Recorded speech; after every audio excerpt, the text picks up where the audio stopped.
Thanks everyone for your patience. Welcome to the open quarterfinals for Australs 2020.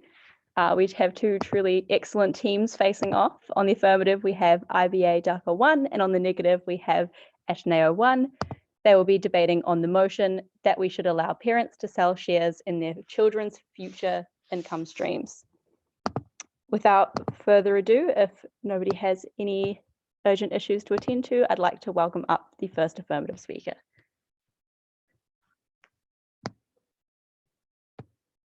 Hi, am I audible? Yes. All right, just checking because my headphones just broke, so I'm using loudspeaker. Please turn all of your mics off, the ones who are not speaking, because otherwise you'll get a nasty echo. Starting in just a bit, like picking my timer. Right.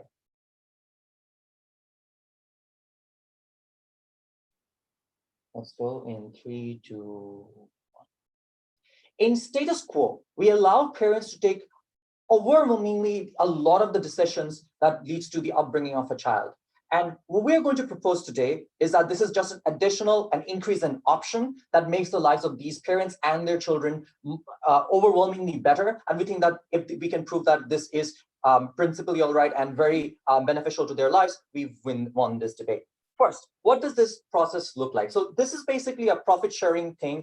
Like equity as an instrument is one which you get a share of the profit of a person, of the company or a person you buy that equity off. It's not debt. There is no obligation. If you don't earn anything, you don't pay anything. How do we imagine this will work? It's going to be a market, and just like any other markets, it will have some standard regulations. For example, there's a limit to the claims of future wealth that you're allowed to sell, and this would be no higher than the median income tax bracket that this person basically, this child basically resides in. So for example, if their income tax bracket is like they have to pay 10% income tax, this share cannot be higher than that 10%. Second, like any other market, it's going to operate within supply and demand. Finally, third, welfare payments are non-exclusive to this, so that this does not mean that we're removing them. They still exist in our world. So first, let's explain something. To what extent do we allow parents to control children's decision already in status quo? And this is important because this means that if they have to win this debate, NEG has to explain why these don't apply or why they have a problem with those as well. First, we allow these parents to make crucial decisions about these children, like where they want to send them to school. The amount of money that they earn is directly proportional to things like this. We allow them to choose the geographical locality that they live in. We think a lot of the kinds of earnings they have in the future or the kind of life that they lead are very, very dependent on things like this. I think we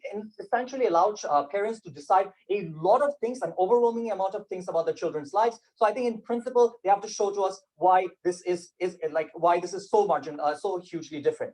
Second, I think states all the time allow individuals to take choices that leave them with just slightly less levels of money. What does this look like? It looks like state never intervenes when you're having a child, when a poor person's trying to have a child, because that choice essentially means that you will have less income as that poor person because you have an extra mouth to feed, and that child born in a poor family will probably not earn a huge lot already. So if this is true, then state already doesn't have has a idea of not cutting down choices, even if sometimes those choices allow incrementally less levels of funding. So we think that in the principles that exist in this world, this is something that already happens. So OP has to show why these principles can't extend to this policy. Second, why should parents have a claim on principal grounds? We think firstly, this is because kids have a claim over their parents. It's simple reciprocity. But I think it's more important that parents have a claim on the kids' wealth, because kids have virtually zero to very little effort when it comes to doing things for that parents, right? And they have this right enshrined in law that even if they don't really put in effort into parents' well-being, they're essentially getting having a claim over these parents' wealth. We think that this claim therefore should be reciprocated. But we think that it should also be reciprocated because parents put in significant effort when it comes to their children. A, they suffer a lot when it comes to pregnancy and upbringing of this child. B, they make essential lifestyle sacrifices, like not doing the things that make them happy, like not going to taking that extra bit of money and making their lives far better and spending it on their kids. So there's a lot of sacrifices. Third, they also make intangible sacrifices like fighting social norms to the protection of the child. When the child is different, when they try to express themselves by protecting them against society when society is not protecting them. We think that due to these sacrifices, they definitely should have a claim, even more so that kids are like have, and which is enshrined in law already. Second, we think the way kids earn money is already influenced by parents, right? So why is this important here? It's important because it's very similar to the way to the principle of how royalties exist. Like if a process that a business runs is dependent on your invention and the things you've done to build that process, you often have a claim to royalties for that. So when licensing that thing from you, they have every dollar of that like income is something you have a claim on because you are directly, like your actions have directly led to that income. We think this is true for parents for three different reasons. First, education. All of the payments required for education, all the sacrifices required for education, this come from parents. B, moral education, which helps this child grow and understand society and like be a person who doesn't get into trouble. This is something that parents have direct influence over as well. C, character, like the things that allow these kids to be strong against adversity, to stand up when they're discriminated against. Parents have a direct influence over all of this. Even if all of this isn't true, at the very least, they gave you life. Even if it's a low quality life, it is far better than better life. And the fact that we enshrine this principle in everything is in the fact that we generally consider life to be the utmost thing that gives you rights. And we feel like all of these things means that parents should have a direct, do have a direct influence in the child's well-being, and therefore reciprocity applies. But finally, we do this for society already, where society gives you some intangible things and takes a lot from you in taxes. On comparison, parents do so much more, like tangible things, like giving you hours that could have spent otherwise for their own benefits, taking you to school, giving you time, buying things from you. All of these things mean that parents do so much more than society. So they really have to prove to you in this debate why parents' contribution isn't comparable at worst to society, but we argue that it's actually better than the rest of society. They deserve this. But second, why does this make life so much better for the child? The first reason is often when it comes to poor or middle class parents, they have to deal with a lot of problems, right? The first thing is that often these people rely on daily income, which is something that they have to go by, right? But secondly, their income is also dependent on things that they have no control over, like economic cycles, like recession hurts these people before anybody else, and they tend to lose their jobs. That basically is a huge pressure that these people have to deal with. What do they do in trying to deal with these things when taking care of a child? They resort to things like payday loans for rent and tuition. What's the problem with these loans? Like one small fluctuation, one payment missed means that your interest is disproportionately raised. And this means that this is maintained by incentives of individuals to keep wealth at the top. The alternative to this is commercial loans, which are often unavailable to people like this who have low credit ratings or low chances of paying back. And even if they're available, the interests are very, very high. This is true because there's a limited money supply, and the people at the top often concentrate that money supply to themselves as liquid, capital to themselves, and make sure that the poor people don't have access to it to that large extent. When debt is the only instrument they have to support themselves, when they miss loans, it cripples the family, but it also cripples the child. The child loses family members. The child loses like things like school. The child loses things like social support. This leads to a horrific life for child when it's a like snowballing effect of more and more bad decisions leading to less and less quality of life for these kids. What happens in a profit sharing idea is that there is an alternative to this. First, why would parents use this responsibly? Because first, we trust parents to do everything about this child more than we trust any actor in society. If you can trust like state to be responsible and take taxes from people, you can trust parents to do this very well as well. But second, even if this is not perfectly rational, even if they don't make the best decision, you can use regulations to make sure that once the child is older, you have to open up discussions and talk to parents, like talk to these kids about this. So the things that they have to resort to otherwise for these kids when they grow up and are going to college are things like student debt, things that cripples them for the long run, and they have no option and they have no control. But at least now, even if this isn't an overwhelmingly good option and a better option, as I've told you it is, at least they have the capacity to participate in these decisions. At least they have more choice in this matter. What does this prove to you? It proves to you two very important things. I think AF has proven to you in this debate that parents have a moral what's that called, claim to this wealth. And also we've proven to you that the things that parents need to go through to uplift this child and the effects on this child are far better on our world than it is to be in any alternative world, which is the world of the status quo, which is pretty horrible. We think we will definitely win this debate. Thank you so much for that speech. We'd now like to move on to the first negative speaker.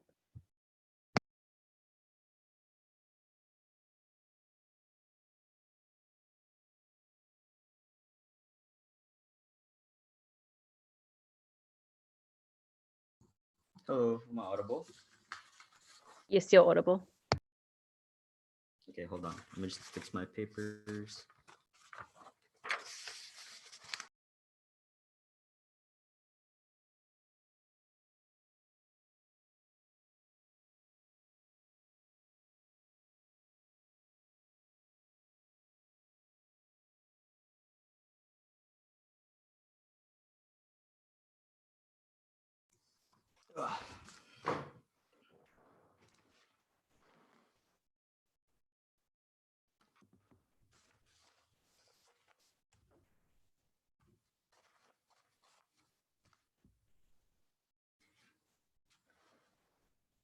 Okay, I'm gonna start in 3, 2, 1. 3 points of the stance coming from op. Number one, this is principally incorrect and should not be allowed for parents and is an illegitimate decision to make. Number two, that is just terrible for children. Number three, that a lot of the ways in which they are willing to take people out of poverty, we would claim is harmful to the overall societal attitudes towards things like poverty alleviation and the ability to opt out of it. I want to respond to one thing extraneously and then respond to everything else in the case. It is that you have a lot of debt to take on in our side of the debate without this policy. Take note, a lot of corporations who take on a lot of investment still take on a great degree of liability for the reason that number one, taking on a lot of this debt could often increase the capacity to increase investment, i.e. I think people on their side are more likely to do things like go to a much more expensive college than they could take, are more likely to do things like pay for an expensive tutor to make sure the success of that investment is likely to be larger, and therefore a lot of the debt I would say is much more likely to happen on their side in order to artificially inflate the quote unquote stock of their kids that I would say then is harmful versus on our side where if this debt was as dangerous as they say, a lot more often than not, poor families are far more likely to make a decision that does not actively harm themselves, and they're far less likely to take on debt that is inimical to their interests or they will not be able to pay back. I'm going to argue first on the principle as to why it is far better. The first thing I want to note here is that their principle has little to no extent. It is that parents can make crucial decisions, therefore this motion should pass, rather than explaining where do these decisions lie. Because in fact, I would say any instrumentalization of the human dignity of a child is therefore justified on their side. We might as well sell our kids to long-term contracts to a corporation. We might as well sell our kids to whatever they would not want to do in the future. Three main things from me. Number one, I say parents do not have rights to the future of their children. To the degree that I would say they are separate entities that must be able to have a separate human dignity, it is unclear to me why this decision precisely has a proper encroachment on the capacity to have that. But number two, they say reciprocity. I disagree. I agree being a parent might be hard, but it doesn't prove that just because you took on consensually this responsibility, this child should now have to be reciprocal to you because the child did not consent to it. To the degree that I can donate to a charity, I would say these people did benefit. It took out a lot from me. But it does not mean that I can mandate them to be my workers. It does not mean that they have any obligation to me because I personally took on that responsibility that they did not consensually or force me to be able to take on, which is why it differs from the state. People don't decide to have people have more children, but you personally do. And you take on that responsibility. Your child should have no obligation to you. Otherwise, we just mandate that their salary be directly given to their parents at all points in time. Thirdly, the standard by which decisions can be made are children might not have the capacity to consent now, but the future capacity for them to have a salary, to have a wage, are things that they already have the point in which they are consensual decision makers and agents. To the degree that that is true, it is unclear to me why you should be able to take that on when, number one, this is a child who cannot consent or negotiate with you in that decision-making process at this period in time, but number two, that they did not decide and allow for it. So I think this is harmful because what this does is, I guess this argument is dependent on the capacity for the agency of the child. We say that's far greater on our side because I think even if the most evil parents existed, they're going to be nice to their children because they see as maybe a potential return on investment. They would have to be very nice to their child. They would have to constantly negotiate with the child, hear them out, because if the children don't like them, they will not want to be able to give back consensually. In their world, you can already, as a prerequisite, make note of that lump sum payment you're going to get for yourself. You can already benefit off the future of your child and therefore diminishes your capacity to be nice to them in a long-term scale. I would say then on our side, you have more agency as a child in the decision-making process, moving on to the future rather than on theirs. Second thing I want to point out why this is just absolutely terrible for children, right? I think children and the capacity to have a good life is very subjective, i.e., poverty alleviation is not always what all children at all points in time want. So that's the first thing I want to point out. The decision as to what degree you're going to take, what you want to do in your life are things that are subjective ways to be able to assess the overall quality of your life. That your parents are now going to forcibly put you in to soulless degrees like finance, like management engineering, and other heartless activities that I would make the claim if you did not want to do these things, you should be able to opt out. But it's not just the external pressure from your parents that exists here. It is the massive scrutiny that is put against you as an individual. It is people relying on you as a return on investment. You feel the massive guilt. Moreover, in the same way that companies are required to release financials for a lot of like the people who have invested in them, I would say it's far likely companies, or rather investors, are going to want to see things like your report card, your college application. All these small and minor decisions you want to make will be scrutinized to the extent that there's a large amount of pressure on you from such a young age to have to succeed, to have to do well. Not only is this dangerous for your child who probably cannot take on so much pressure,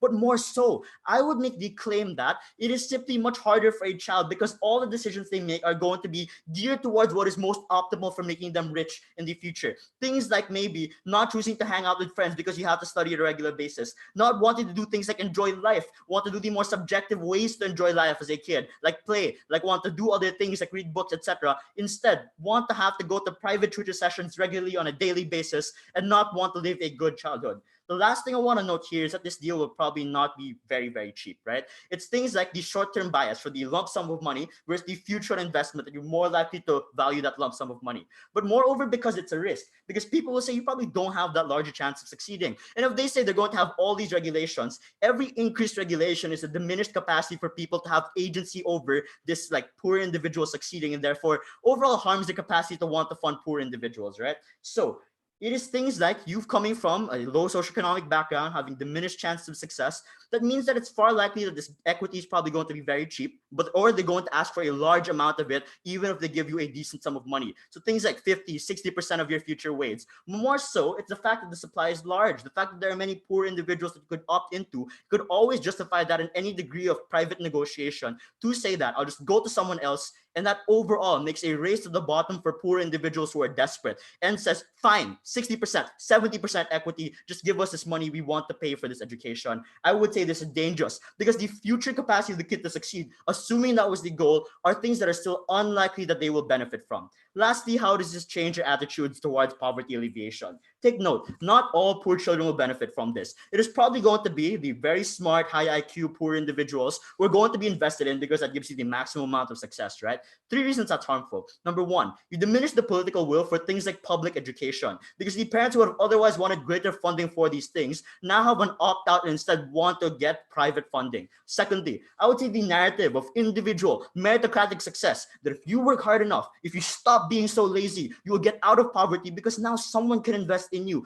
When a lot of the time that ignores a lot of structural disadvantages, I would say you're far less likely to get a lot of funding and instead rely on private investment for things like poverty alleviation then. Lastly, even if there was public funding, I would say it goes to things like selective educational schools, which privilege the smartest of the very, very like underprivileged kids, right? So maybe it's the kids who 130, 140 IQ, things like that. So you're going to fund things like science schools, grammar schools, exclusive learning schools that are not benefited from, and in fact, take a lot of public funding from a lot of the more overall ways to fund education. Look, I don't care if 3, 4, 5 kids on their side can go to Harvard. I care that a majority of poor individuals have the capacity to go to college at all. I would say then this diminishes the overall capacity to have these things because you opt for things that maximize investment, because the private investors would want to lobby governments to fix funding towards this, would want to decrease the capacity for other like educational programs that are not likely to make them as much money to be things that they would want to invest in and therefore are dangerous.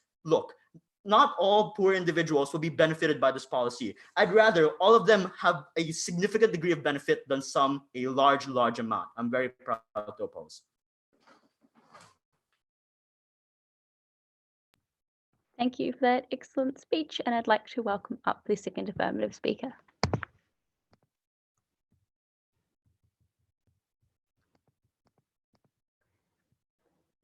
Hi, can you hear me? Yes, I can hear you.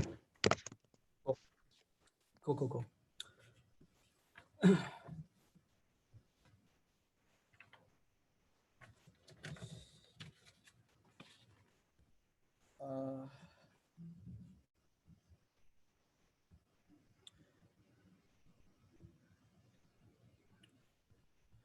Okay. Starting in 3, 2, 1.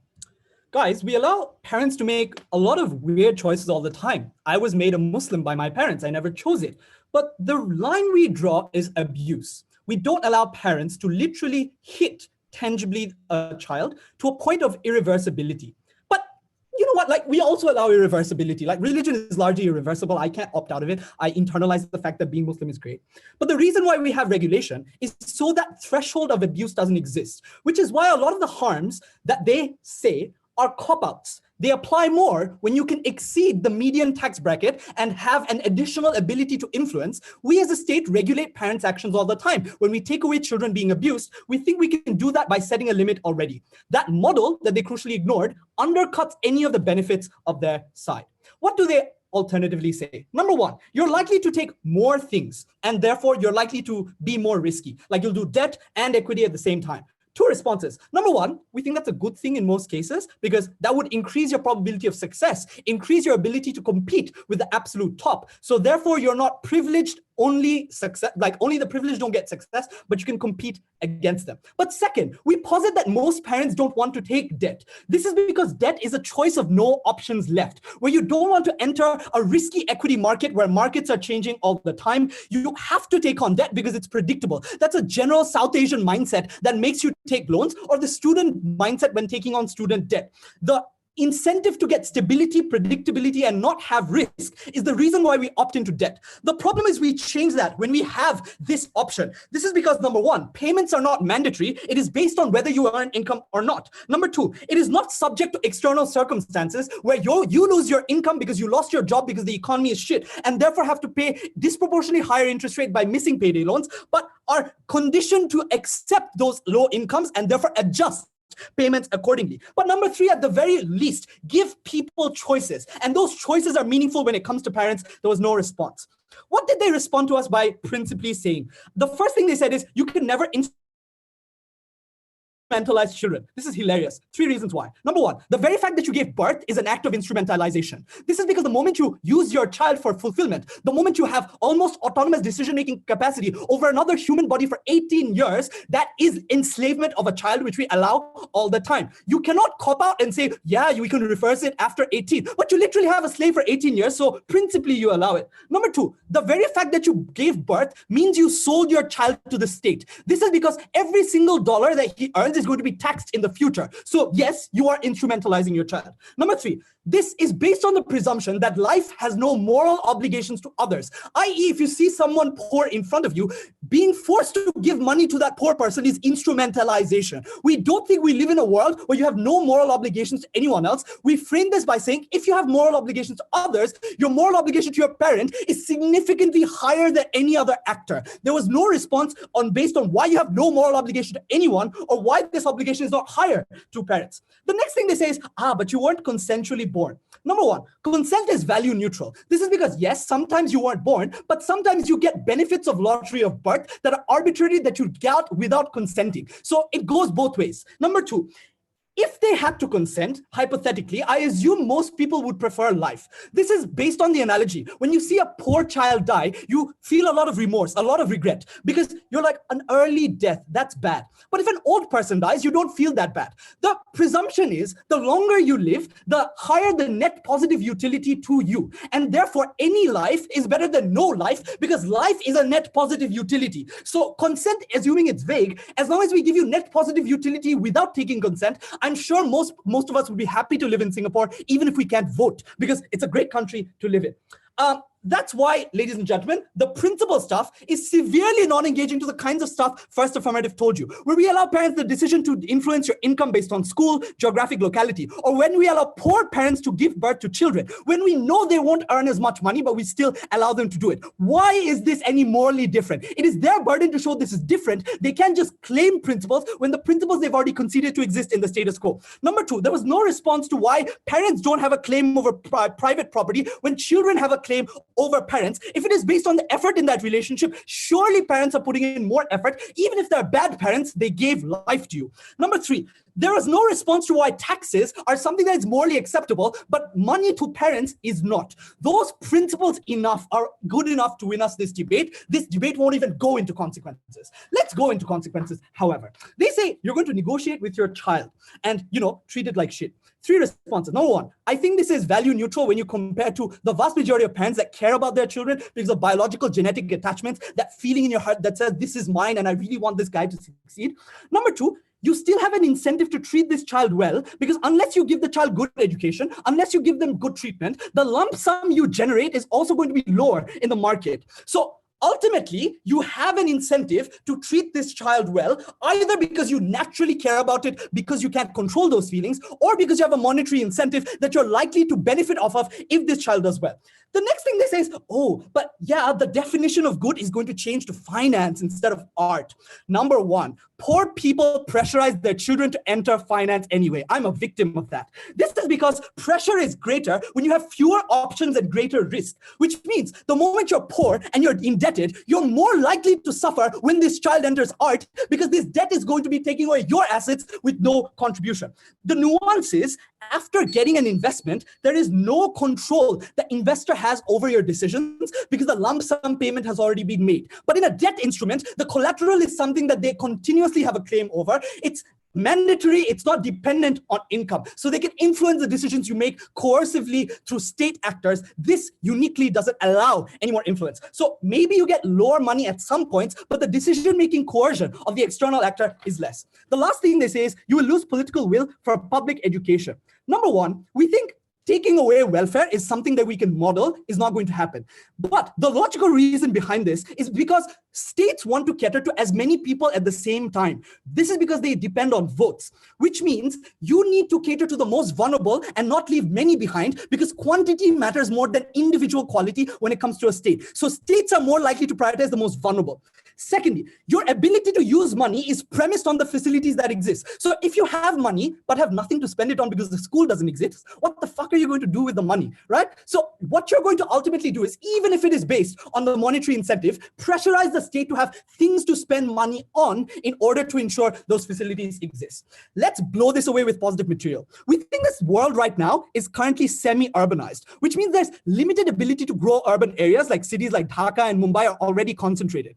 Most of the poor areas with middle-class people are in transition, which means high potential people are there, but they're operating on the fringes. The state uses its limited political capital for short-term votes, i.e. they cater to the most vulnerable already. This is not something that is different in our world. What we allow is for the middle-class transitioning phase to get extra finance, to take that extra leap. The problem is most middle-class people often get really good grades in high school, but can't afford college. Oftentimes, once in college, they can't afford that extra course online that could give them supplementary education, or they can't afford that extra ECA. These are the margins that are affecting the upliftment of social groups. The way the social groups get themselves uplifted is through the middle class, not the absolute poor. Maybe you can lift the absolute poor out of absolute poverty, but that's a wash. What we need is social change with equality. The only way to do that is to empower the middle class with more options that don't deprive them by virtue of staying on the margins. We're the only side to principally defend this case, but also change societal structures. Clearly, this debate is affirmatives.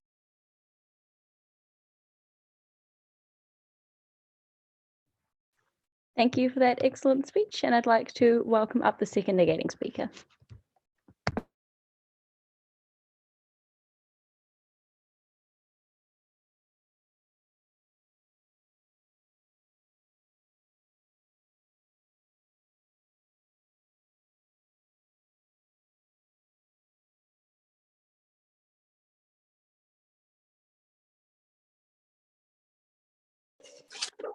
Am I audible?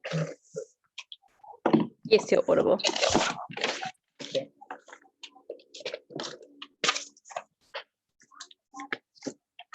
Let me just fix my paper.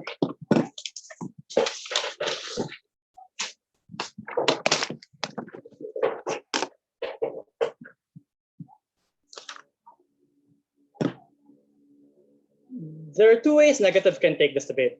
The first is to explain that the children under their side of the house who take these deals, or the parents of the children take these deals, and the outcomes of the children are worse. But secondly, to explain that the children who have parents who do not take these deals are far worse off. Note that engagement from second affirmative was only to the first issue. At no point did they engage all the other arguments you provide with respect to the second issue. That is why even if they win the first issue, we will still take this debate. Firstly, though, why is it whether or not this is principally justified? So the main claim is that parents can have a vast majority of choice for their children, and therefore there's nothing different from that. There is a difference between a choice that is incidentally permanent or incidentally long-lasting, e.g. the effects of you being put in a school, in comparison to something that is deliberately permanent or deliberately long-lasting, which is that you decide that they have for the rest of their life have to pay for the income sharing agreements that exist under their side. The difference here is that one, the former was avoidable, but secondly, the extent of control of the secondary one is significantly greater because the amount of ways for you to negotiate or go against that is very, very small in comparison to the fact that even if you don't like the education you have or the particular religion you have, you can potentially change that. You can potentially take another degree to fix the educational standards. This is a permanent imposition on you that you cannot change for the rest of your life. That's why it's morally different. The next analysis they say is, well, they contributed, so it's like a company where you invest in them, or secondly, that you ought to reciprocate. We explained that consent is important for the reciprocal relationship to be important. They don't respond to the analogy of a donation. I can give $100 million to my previous speaker and tell him that he benefits from it, he gets all the resources, he probably becomes really good, and I lose all my money and I suffer, but he has no obligation to me because he did not consent to me getting the money for a particular trade-off. The importance here is because the money you donate, if you donate it freely and not donate it because of other reasons, is that you get the utility or you get to derive the reciprocation from the utility of donation, from the utility of being a parent, for instance, the fulfillment and meaning you're able to get. It is unclear whether the reciprocation should be the monetary benefit if the initial consent was for you to get the fulfillment as being a parent in the very first place. Then they say, well, taxes can require you. One, you can opt out of taxes by emigrating to another state. But secondly, to a degree, citizens have the capacity to talk and deal with the state and check and balance the state or have a say to the taxes, given that they can vote. Note that the power symmetry with a child in a parent relationship is very, very, very different. And therefore, this is the analogy doesn't stand. The third thing they then say is, well, loans are worse alternative. Know that first affirmative says there's welfare on both sides. So this is not about the poorest of the poor who don't have access to anything else and need loans for them to survive. This is about taking loans for better potential economic upliftment. Why is this important? Know that Miko, we explained why the incentive to take in more loans that you might not be able to pay for increases at a point where people believe that they need to make sure that they increase the outcomes of their children or that they believe that they're likely to succeed. And that's why the amount of loans you take on either side is either symmetric or even worse under their side. But secondly, assuming the worst case where this is the alternative, we would suggest that debt is better. And the reason for it is, one, parents are the ones who take in the debt. So they're the ones who have to pay for it, or they're the ones with the liability of paying for the debt, and not the children who did not consent to entering the debt in the first place. There are two implications to this. One, that means parents are likely to be more responsible because they're the ones paying for it. But secondly, to a degree that they make wrong decisions, the people who are accountable for taking the debt in the first place are the ones in charge of it. Then they say they'll take student loans, but at the very least, when children take student loans, they're old enough to make a consensual choice for themselves, and therefore it's justified for them to be charged for it in comparison to debt. So even if you suggest that it might be materially worse off marginally, the fact that they don't consent to it is the problem, because for some individuals, this might be so much more important than the potential speculative benefit of economic reform. Then they suggest, well, we instrumentalize children all the time, 18 years, and therefore we should instrumentalize them for the rest of their lives. Are you listening to this logic? Presumably, if you instrumentalized them before, that's exactly why you have a moral obligation to reparate them, but also try to liberate them at the point where they can. It's not a justification just because you had slaves before. You can have slaves for eternity. It does not make sense. The last thing they say is, this is based on utility. To a degree, I'll prove later that utility is actually better on our side. We take the debate. But secondly, the definition of utility of affirmative is this entire capitalistic, monocentric conception of utility. Not everyone wants to be rich. Even the poor individuals find solace and happiness in the community, religion, or other sources of meaning. It's an assertion to just say they only care about money, and at no point do they prove it. So we prove in principle this is wrong. Sajid tried to frame it to be more important. That's why we take the debate already. Secondly, on the child's interest. We suggested that you're likely to lead to abuse. The only response is there's a regulation that you'll set the limit of income to the tax bracket that you have for a particular income status. Note that this is probably terrible because if you're a poor person, you're unlikely to pay any taxes. That means if you use these regulations, no one will invest in the people you claim to have to want people to invest in the first place. So this doesn't work. But secondly, marginal income is still very, very important, especially when they're already taxed. So you're doubly paying their abuse, and therefore it's still likely to be problematic. Then they say parents care about their children. We would suggest that this is not true. One, because not all parents care about their children. Some of them are selfish and are abusive. Secondly, even if they do, they are by contract supposed to make sure that they have this profit. So even if they have a moral feeling that they want to care for the child, if they regret the decision, they're still forced to follow the particular contract that they're not able to sign into. But lastly, we would suggest that all the incentives that the judge says that we'll treat them well because they're able to make profit in the long run doesn't make sense. A child can be profitable as long as he eats and is alive and spends the entire day of his life studying with all the mental pressure potentially. We would suggest that this might be a possible living life, but it's not necessarily a good life you want to subject the vast majority of children to. This is still abuse that we want to talk about under their side. Then they say the pressure will exist on both sides anyway, so there's no marginal difference. This is not true. So I would suggest a lot of poor parents who are content with the fact that they have a family, not all of them subscribe to the capitalistic model that you say, for the likely reason that they were not able to be successful in them themselves, and therefore there's no reasons why they define their meaning on the basis of making more money. But secondly, assuming that is the case, we would suggest that the pressure is more marginal and higher under our side for the reason that's not only the pressure from parents, but the pressure from the contract, all the other people invest in you. And note that the harm here is not just pressure, it is also the fact that your data will be scrutinized. The report cards that you sign, the fact that every quiz you have knows many people will fail because of you is massively damaging to a child. And Affirmative never explained why they're willing them to subject them to it. So at the end of this debate, it is unclear whether the child wants to get richer, but even if he wants to get richer, it is unclear whether this will actually make him richer, and that's why they lose this issue. But let's concede it to them and say that for these people or parents who sign into this contract, why is it still not worth the trade-off? We would suggest all the other people who are not able to sign into the contract are also going to be significantly worse. Firstly, all the incentives coming from Miko about why political will changes, why you create an opt-out mechanism and you reinforce a narrative of meritocracy in poverty means that a lot of political capital and political incentives for welfare diminish. Sajid tries to respond to this by extension, saying that majority of the world is already urbanized and people are getting better off. This is just untrue. A lot of people in the world are still being poor, or to a degree they're urbanized, it's not mean that in better situations. A lot of people are urban poor, see after the previous motion that there was before, which is important because to a degree other people are still poor. At no point does this model explain how they enfranchise them under their side. How does it make it worse? Aside from the political narrative claims, I would suggest as a poor child, your only competitive advantage is at your genetic lottery. You don't have the structural support for it. So this is the fact that your genes align in the way that makes you smart. Know that this is important because if there are only a few children who will be selected, for parents who want to take into this deal, they're likely to do things like have multiple different children to make sure that one child becomes lucky and becomes secure for the future. This is problematic because a lot of poverty or systemic poverty is linked to the population trap. That is to say, parents having more children and not being able to provide for these children, which reinforces the divided resources, which reinforces their structural disadvantage, etc., etc. You further decrease the incentive for parents not to regulate the amount of children they have, but secondly, for structures of society like the elite to fight for things like reproductive health because they benefit from parents having multiple different children for them to be able to profit from the one successful child that exists under their side. That means all the other children who weren't selected or all the other families not being lucky enough to have children are significantly worse under their side. At the end of this debate, they're worse for the child and they're worse for all the other children. That's why we're very proud to negate. Thank you. Cool, I thank the speaker very much for that speech, and I'd like to welcome up the third affirmative speaker.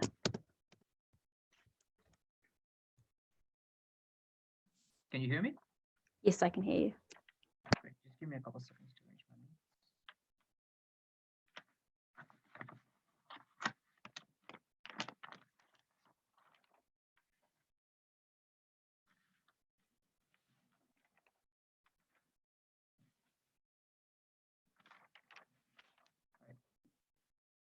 Starting the speech in 3, 2, 1. Okay, I'm going to answer broadly 2 questions in this debate. 1, is this an extension of the current standards which we allow parents to operate by? If so, this is an extension of choice to individuals, which is a net good. If we can make this analogous, we've already won this debate. That is the metric by which you must first judge this debate. Second, if you do not buy this metric, and that is the bulk of the harm in negative case, we would argue that we have much better tools for social upliftment and overall improvement of societies on our side. Firstly, with respect to whether we allow this to parents. So I think they drop a lot of really important points from their initial introductory argument after our response. The first thing they drop is that is this necessarily instrumentalization? We argue all parents' decisions to get any fulfillment of the children or simply giving birth to them is an extension of selling them to state. Therefore, it is definitely in those instances instrumentalization, which we already allow to individuals. We think in that instance, then they drop it. The only thing they argue then is that this is often bad because children are not allowed to have any consent. They have two responses here. The first thing they say is that often this choice is one which is deliberately long-term versus others are for some reason incidental. I don't really buy this on any metric whatsoever. I think even decisions like where you go to school are deliberate, also therefore long-term. But what is crucial is other things like the ability to teach them religion is something that creates indoctrination, which determines your entire value system and your entire lifestyle for your entire life to the future. But this doesn't end in childhood. This continues into things like emotionally convincing them to retain within that religion, because presumably when parents get old or when they pass away, the children are the only ones who can worship on their favor. Therefore, they have an interest to do this, and they are fully allowed to have these practices. This is not abuse. This is simply an extension of the general rights they're already allowed to make. In terms of slavery, they simply say we cannot extend that because we do not allow it. We said that in principle, you've already considered that there is some degree of slavery that you allow these individuals, which means the only rational course of action is to follow this up by other things like ensuring that you are restoring these children for those, which means things like actually giving them benefits and reparations, which you already provide as a parent, which means if you consider this as in one sense slavery, we think that is something you already allow to parents. The only way to have recourse from this is to allow them to give further reparations into the future. The second thing they say is this does not count as reciprocity, primarily because there is no consent for these children to pay. I would suggest parents themselves also do not consent to have these children specifically. There may be two reasons why this is true. Number one, often parents have children because of other societal reasons, or simply they're indoctrinated to believe that that is the course of life that is best for all individuals in their childhood. So presumably, they do not consentedly make those decisions either. But secondly, we think then they also do not consent to this specific child. There might be some elements that you would have wanted differently, which means that to a large extent, these parents themselves are not being able to fully consent into the decision, but are still having to give up everything in their life, starting from going into labor, from giving up their personal life and everything that they have saved just for the sake of these children. We think in that instance then, these are both individuals who have a limited capacity to consent. What you must consider is the overall morality in this entire situation. We told you this is morally symmetric to what you already allow parents to do, but if you talk about the individual private properties of these children in the future, we give you 3 reasons why you ought to reciprocate those in the first place. Number 1, in second, we told you basic morality. In first, we gave you 3 distinct reasons. At first, you arbitrarily allow children to acquire and inherit things from their parents, even if they do nothing. Parents with the highest degree of sacrifice, therefore, are simply morally entitled to some degree of their private property. Second thing we tell you was that parents intuitively have a claim over your future earnings because they have direct contribution to your education, to things like your own ideas and the development of your moral learning. We think this was valuable because this is analogous to things like individuals contributing to a business idea, getting royalties throughout their life, the point at which that idea has some degree of contribution from these people. Therefore, they have a direct claim. We also then compare this to taxation, where even though it's intangible, possibly inaccessible benefits in some cases, you are still beholden to give taxes. However, your parents have a tangible effect on you. Why are you then not obligated to give money or like your private property to them? Their response to this was actually laughable. Firstly, you can leave the country. Or secondly, there's a power asymmetry. First, maybe everyone cannot leave the country, so that cannot be a moral principle you abide by. But secondly, presumably there are also taxes in other countries, so that has no actual merit. But the second thing in terms of power asymmetry, I would suggest poor people in developing countries or any country have significantly less power asymmetry with their governments when negotiating taxes than parents have with their children, just for the simple fact that parents are more intimate with them. Parents themselves have significant interest to cater to their needs, which means if you even believe the last level analysis with power asymmetry, it is one which is in our favor. Which means for all of those reasons, if you believe that extension of choices for individuals is generally a net good, this is simply an extension of the current principles we allow parents to abide by. As such, then, this is something that we ought to morally and principally allow. Second part of the debate then, in terms of the actual outcomes. I would suggest then, their first response was that often parents are really terrible to these individuals. They often make them go into really terrible circumstances where they have to eat and be alive. Our first response to this, we told you that parents themselves have an initial incentive to take care of their children through the superficial means of things like having a direct biological connection across pregnancy, seeing versions of yourself in that child, just make it impossible for parents to be that harsh to them and essentially torture them. If we assume that is not true, if you want for the best for this child, in the vast majority of cultures, a child succeeding in today's climate requires an overall growth, which means things like access to health for different ECAs and different categories of development, things like access to ECAs in general, because you need a diverse portfolio to improve yourself, access to good education. Those are things which on net help the child in their overall access. Presumably this reduces their free time to an extent in the worst case scenario of our side, but we think this enables much bigger things in their life and actually allows them to improve their future life and their inter communities for some worst case short-term suffering. Their second harm is that you often have some degree of scrutiny of their grades and things. We would say this is often good for children who otherwise are often neglected, because that is then a situation where there is more limelight and like kind of oversight over the quality of education across these areas, which means parents have a greater capacity to negotiate with schools, improve their overall quality that they provide. The last harm then is that you heartlessly force them into certain degrees. They drop this on second neg. We told you that is symmetric on both sides if you are from poor communities, but also if you are for poor communities, then on their side, there is significantly more pressure for you to only opt into some. If you can get some immediate relief through these things, like the instruments we allow, you have the capacity to at least diversify, which means the worst case scenario here is marginal increase in the degree of hardship that these children have to face on some incidental cases where parents are abusive. In the vast majority of cases, you ensure that these children have a much better quality of education for those standards of success. The last thing that remains in this debate then is the nature of these instruments and whether they will benefit over the overall alleviation. I think their response to what parents are likely to do is principle, and I think that is inherently not valuable, because they say it is better if you allow parents to take this debt. Not assessing what kind of outcomes that has, simply shifting responsibility adds no moral value to this argument, which means what you had to assess was the capacity for parents to use this debt to actually improve the quality of life of these children. I would like you to note here that they have literally no response from the very first affirmative argumentation of one, economic cycles, of two, things like these individuals often being subject to the worst kinds of abuse, things like being extremely replaceable, things like not being paid on time, all of which contribute to them being forced into very terrible and pernicious forms of debt, which trap them into debt cycles and remove their communities from sustenance. This has immediately terrible consequences on individuals who they say are benefited from their idea of better welfare, because contrary to status quo, they have significantly less ability to succeed, but are into structural vices far more, like gangs and structurally poor credit. I would say that we tell you this is inherently improved on our side, because often welfare is something that is non-contingent on these, but it's just basic voting things you do for basic welfare. Even if you don't buy this, we give you a complete extension in second half that they completely ignored. One where in saturated markets, you would significantly find fringes to invest in, because those are high potential markets. The analogy would be new startups with high potential, because those are transitioning, which means you have teachers and other individuals in those areas assessing particular individuals who have high potential in really disparate places, giving them trading information, allowing them to rank up the values of those places. What does this then mean? You have high value and highly increasing sums of investment into those areas, uplifting the worst of the individuals who are currently left behind by the welfare system. If you want either of those and agree with the principle, we win this debate. Thank you very much. Thank you very much for that speech. I'd now like to welcome up the third negative speaker to conclude the substantive portion of the debate.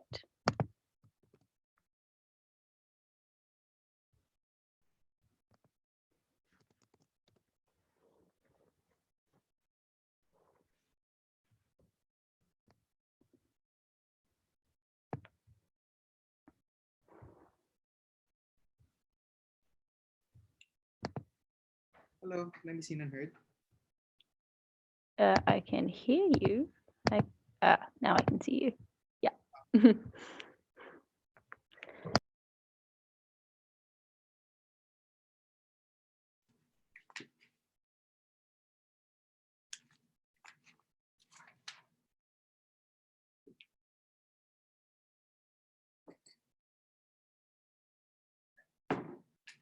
All right, I'm gonna start.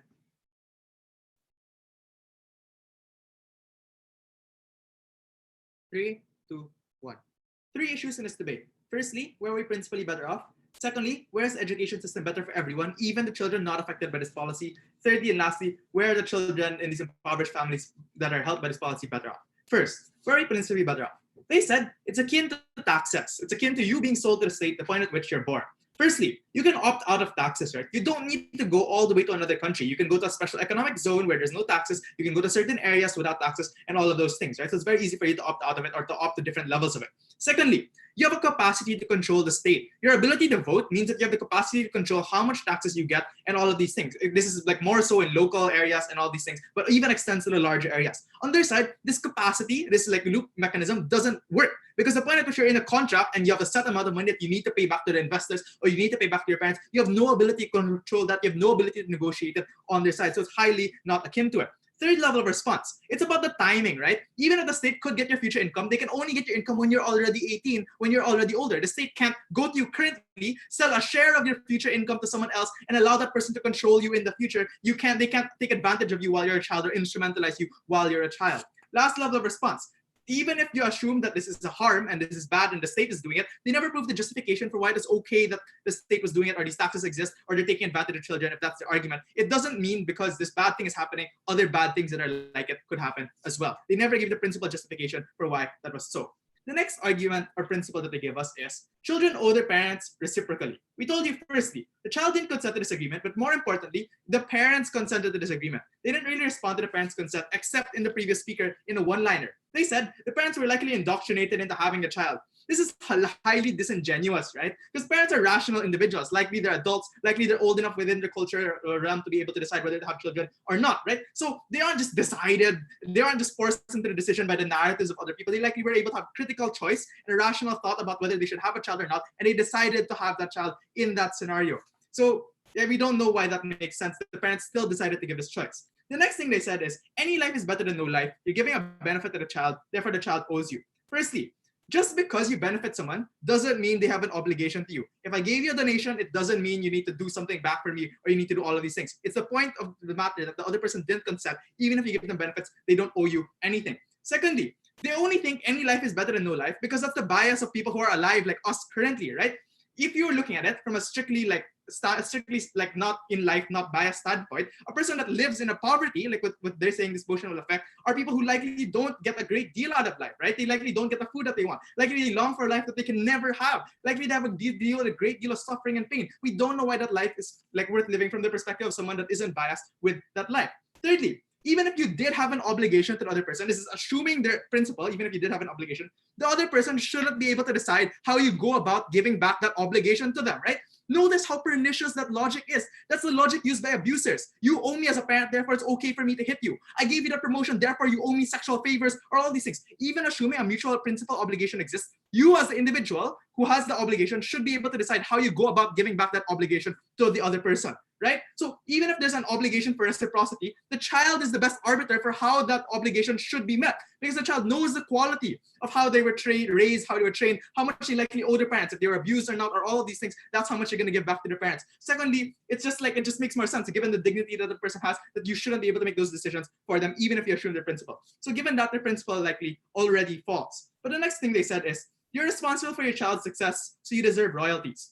I don't think this is true. Firstly, yes, they can send you to good school. Yes, they can give you books. Yes, they can give you an access to a computer. But that doesn't mean they own you the entirety of your success. You're the one who has to study. You're the one who has to grind through books, study all night through all of them. And you are the one who has to listen to class and do all of these things, right? It's you as a person's drive that allowed you to succeed rather than your parents making those decisions for you, right? Because you have an agency as a person and you use that agency to be able to make yourself get higher grades and be able to succeed. So we don't even know why they deserve the royalty given your success. But secondly, this motion extends not only to when they're children, right? This motion extends to when they get older, right? So even if your success to an extent was reliant on your parents when you were young, your extent to success outside of when you're under your parents doesn't rely on your parents, right?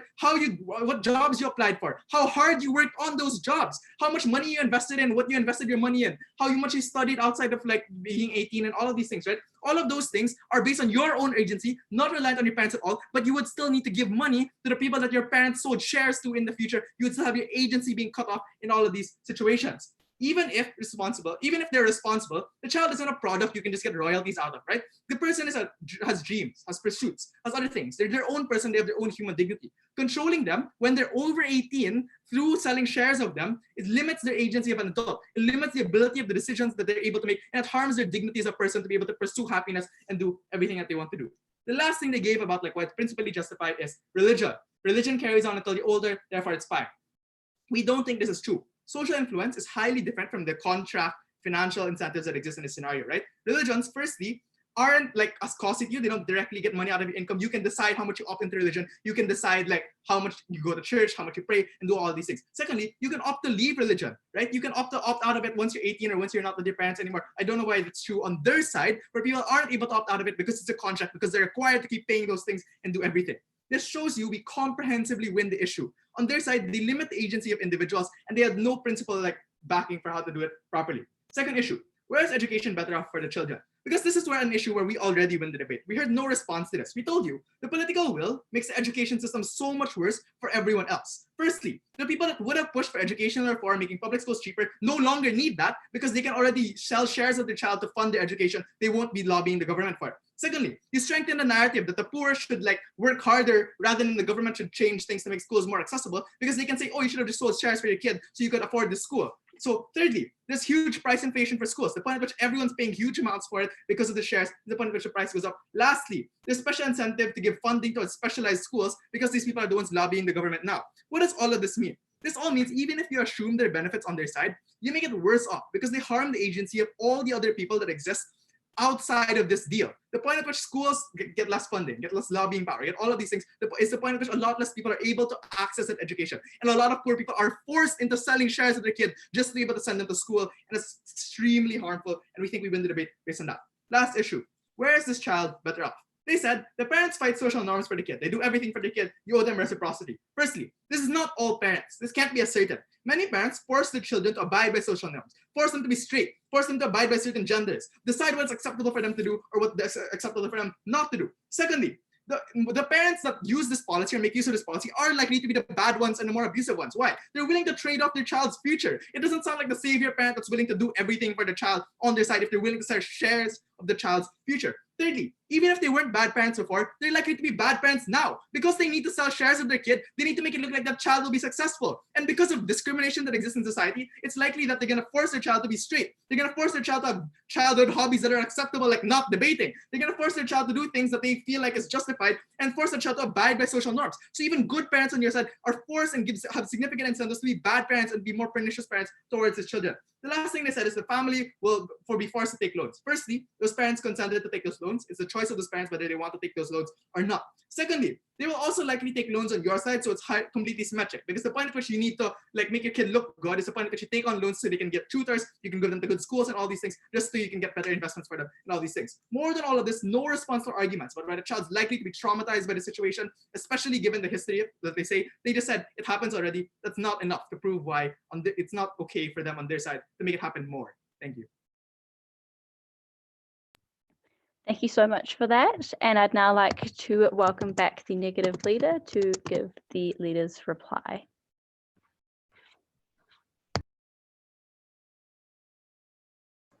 Hi, we're gonna swap out. Ignash is gonna do the reply. Okay.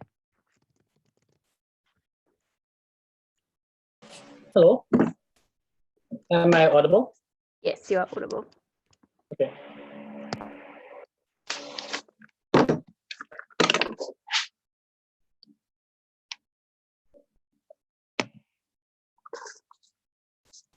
Three questions. Is this better for the child whose parents sign up for the deal? Secondly, is this better for all the other children in poverty or who are relatively poor?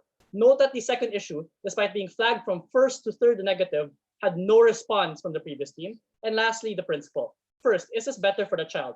Note that they lost half of this debate already because half of this debate exists where children don't want to be rich, that they don't want to go up the social mobility, that they're happy with their state that they're in. They might want to pursue a career that is not lucrative, that they're okay with their friends or their religion. At no point does Affirmative substantially prove that this is A, not that many people, but B, a significantly unimportant group of individuals that don't need to care about, aside from the assertion that they say that they'll be pressured by their parents to care about money. We counter-asserted and said that not all parents care about money as well. But secondly, and more importantly, the fact that the parents are under their side of the house are pressured means that they're likely to, poor means that they're likely to reform the meaning of life that they want. But lastly, independent of whether or not they're pressured does not mean that the children who don't want to be rich will remain to be rich, want to be rich under their side of the house. Which means that for these people, you're pressuring them to a life that they don't want, and they lose this debate from those who group. But secondly, we engage them in their best form. We said children who do want to be rich are worse off under their side. Note that they don't really mechanize the scale of the amount of money that they're able to get from their side.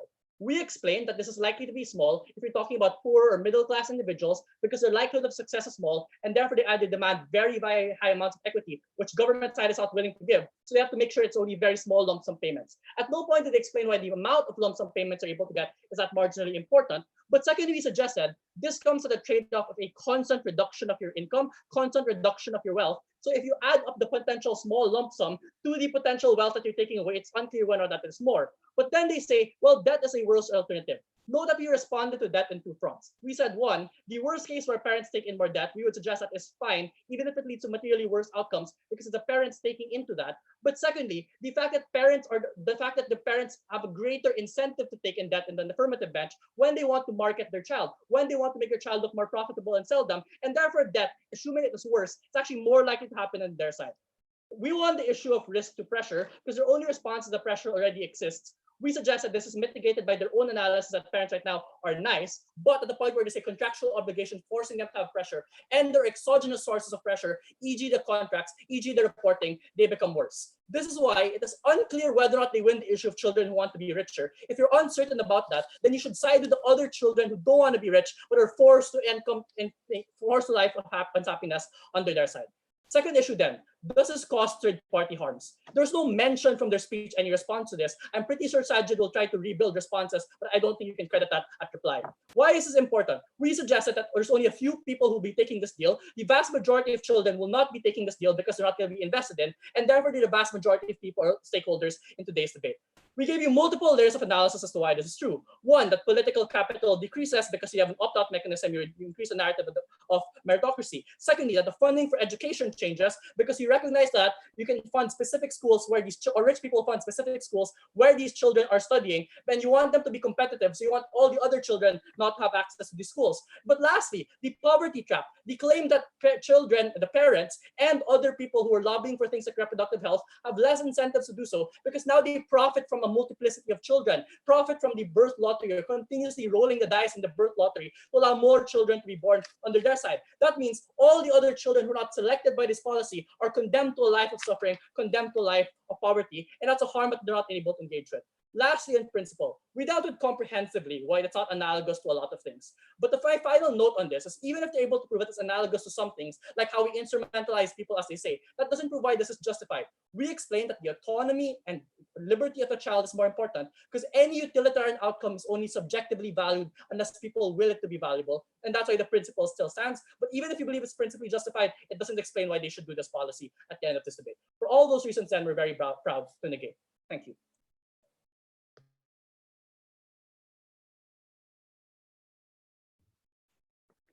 Thank you for that reply. And for the last speech of the debate, I'd like to welcome up the affirmative leader for the leader's reply.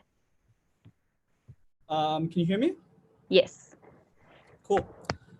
Starting in 3, 2, 1. This debate is not about those that are privileged because they get access to like so much finance from their dads, their moms, the financial market, all the other privilege they have. This debate is about the middle class and the vulnerable and what gets them the best outcome. The first area in which this debate happened is the principal area. I think they randomly asserted an analysis, but also conceded to the status quo in that analysis, which is why they can't win the principle. The first thing we said is, this is an extension of choices we already allow, like choosing your school, choosing your geographic locality, or choosing poor people to give birth to children. Their response to this is, no, we give only options where the child can eventually opt out and it's not permanent. Ignoring the nuance that every single one of these choices is permanent. A poor child is unlikely in the long run to get wealth. A child that goes to a bad school is unlikely in the long run to get wealth. All of these choices existentially exist in the hands of parents. So you can't just logically say that this is bad while conceding that you allow it in these choices already. That's principal inconsistency. The second thing we argued for is reciprocity. We frame this in this way, which is to say, when parents put effort onto you, you have the duty to pay back because their effort is greater than yours. The only response they say is, no, this effort is outweighed by consent. So they have effort on their side, but they have consent, but we have no consent on our side. Therefore, the only way they can win this principal clash is if they prove consent without any shadow of doubt. We gave you lots of criticism within this consent. Number one, we told you parents don't consent already. Maybe they didn't want you. Maybe they wanted a girl. Maybe they wanted someone who was more religious religious than you. Second, maybe they didn't want children outright. Maybe their parents forced them because it's their religious duty to form children. These were responses very evident in GovWhip that they did not further respond to. Second, we say that consent is value neutral because you can claim that, oh, I didn't consent, that's why I should not bear harms, but you bloody bear benefits when you take wealth without consent. So you can't have it one way and not have it the other. It's only fair that it applies in both cases. The third thing we said is, let's assume hypothetically, if they consented, we have to decide what this person would choose when making these choices. And at that point in time, I told you that most people would choose life over no life. They asserted, this is our bias. Yeah, that's how morality works, human bias. I'm unsure why they have proven why in most cases children would choose not to be born. Unless they've done that, they're not winning consent.